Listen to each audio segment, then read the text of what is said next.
নমস্কার, শুভ সন্ধ্যা।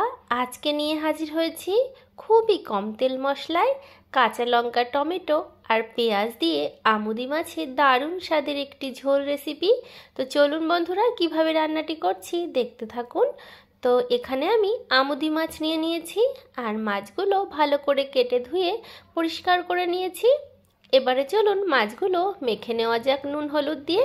তো তার জন্য সামান্য নুন দিয়ে দিচ্ছি, তবে আমুদি মাছ একটু নোনতা হয়, আর একটু হলুদ গুঁড়ো দিয়ে দিলাম। এবারে মাছগুলো ভালো করে মেখে নেব।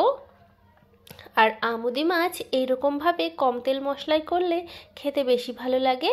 কারা কারা এরকমভাবে আমার মতো আমুদি মাছটা রান্না করেন অবশ্যই জানাবেন।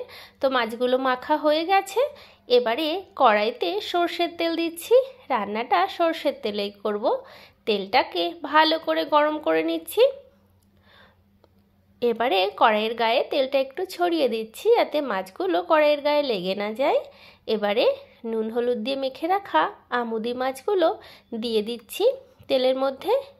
আর মাছগুলো উল্টে পাল্টে একটু লাল লাল করে ভাজবো, তাহলে কিন্তু এই রেসিপিটি খেতে ভালো লাগবে। আর যে কোনো সামুদ্রিক মাছ খাওয়া কিন্তু আমাদের শরীরের পক্ষে ভীষণ ভালো। তারপরে যদি হয় ছোট মাছ, তাহলে তো আর কোনো কথাই নেই। তো উল্টে পাল্টে মাছগুলো আমি লাল লাল করে ভেজে নিচ্ছি। তো আপনাদের এই রেসিপিটি ভালো লাগলে অবশ্যই লাইক, শেয়ার, কমেন্ট, সাবস্ক্রাইব করে পাশের বেল আইকনটা প্রেস করার অনুরোধ রইল। এবারে দেখুন বন্ধুরা, কথা বলতে বলতে মাছগুলো ভাজা হয়ে গেছে, তুলে নিয়েছি। কড়াইতে আর একটু সর্ষের তেল দিয়েছি। তেলের পরিমাণটা দেখে আশা করি বুঝতেই পেরেছেন, সামান্য সর্ষের তেল। ফোড়নে দিলাম কালো জিরে। ফোড়নটা ভালো করে ভেজে নেওয়ার পরে চেরা কিছুটা কাঁচা লঙ্কা, একটা ছোট সাইজের টমেটো আর একটা ছোট সাইজের পেঁয়াজ দিয়ে দিলাম। একসঙ্গে দিয়েছি, আপনারা আলাদা আলাদাও দিতে পারেন। ভালো করে একটু তেলের মধ্যে ভেজে নেব।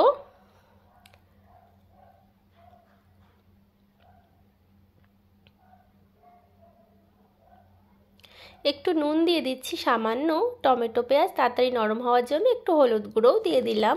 দিয়ে ভালো করে নাড়াচাড়া করে নিচ্ছি। ভাজতে ভাজতে দেখবেন বন্ধুরা, পেঁয়াজ টমেটো একদম নরম হয়ে যাবে। আমি কিন্তু এর মধ্যে আর কোনো এক্সট্রা মশলা ব্যবহার করব না। এইভাবেই কিন্তু এই মাছটা রান্না করলে খেতে বেশি ভালো লাগে। ঝোলের জন্য পরিমাণ মতো জল দিয়ে দিলাম। আর যারা পেঁয়াজ খান না, তারা পেঁয়াজের বদলে শুধু কালো জিরে, টমেটো, কাঁচা লঙ্কা দিয়েও করতে পারেন, সেক্ষেত্রেও ভীষণ ভালো লাগবে। ঝোলটাকে ভালো করে ফুটিয়ে নিলাম। নিয়ে ভেজে রাখা আমুদি মাছগুলো দিয়ে দিলাম। দিয়ে ভালো করে একটু নাড়াচাড়া করে দিচ্ছি। রান্নাটা কিন্তু খুব চটজলদি হয়ে যায়।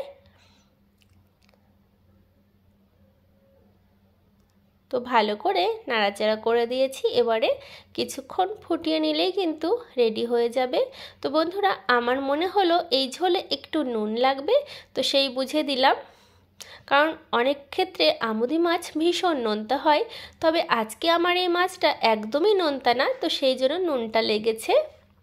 আপনারা রান্নার সময় একটু দেখে নেবেন, কারণ আমুদি মাছ ভীষণ নোনা মাছ। তো ভালো করে নাড়াচাড়া করে নিয়েছি। রান্নাটা অলমোস্ট হয়ে এসেছে। ঝোলটা কত সুন্দর হয়েছে না? গরম গরম ভাতে এইরকম একটি আমুদি মাছের ঝোল বা ঝাল থাকলে আর কিচ্ছু লাগবে না। তো চলুন এবারে নামিয়ে নিচ্ছি। একটা পাত্রে নামিয়ে নিয়েছি। তো কেমন লাগলো বন্ধুরা অবশ্যই কমেন্ট বক্সে জানাবেন। আর বাড়িতে অবশ্যই আমার মতো এরকম করে আমুদি মাছের ঝোল বা ঝাল রেসিপিটি ট্রাই করবেন। তো আপনাদের অসংখ্য ধন্যবাদ আমার এই সম্পূর্ণ ভিডিওটি দেখার জন্য। আপনাদের সঙ্গে দেখা হবে অন্য কোনো নতুন রেসিপিতে। আজকে তবে বিদায় নিচ্ছি বন্ধুরা, ধন্যবাদ।